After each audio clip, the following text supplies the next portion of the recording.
Hi, AP Econ students. Today we're going to be talking about short-run aggregate supply and aggregate demand. So, quick review of what we're going to be working with. We know that short-run aggregate supply is the curve that shows the relationship between real GDP and price level.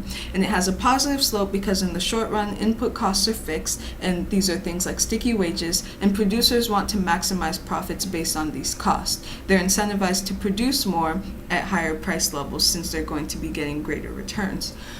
Aggregate demand shows the relationship between real GDP and price level as well, except it has a negative slope since producers want more goods and services available to them at lower prices since their dollar will go farther.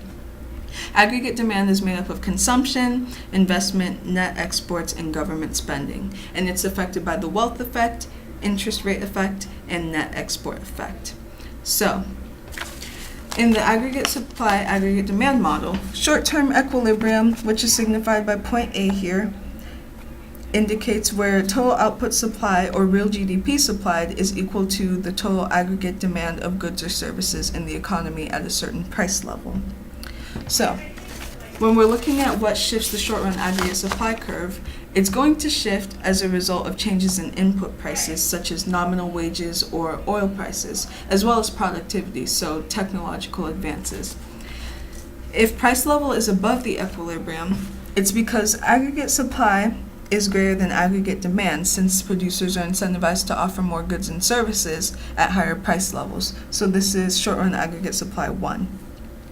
However, since the wealth interest and net export effects apply to consumers, they are incentivized to buy more at lower price levels, and firms are going to start to accumulate inventory.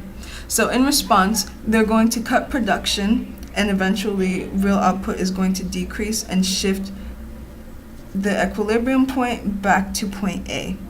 So on the other hand, if factors and costs of production increase, firms are going to need to produce less at higher prices. So that means that short-run aggregate supply is going to push price levels up, but not real output. And this is what is known as cost-push inflation. Now, aggregate demand, which is, of course, as we said, spending by households, businesses, government, and other countries, also known as the components of GDP, will shift if any of those factors change.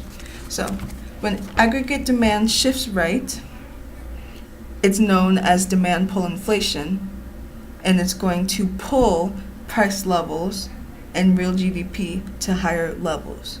And this is when too much money is chasing too few goods. In response, firms are going to increase their output and prices. And if any component of aggregate demand reduces, then it's going to shift left and lower price level and real output down to price level 2 and output 2.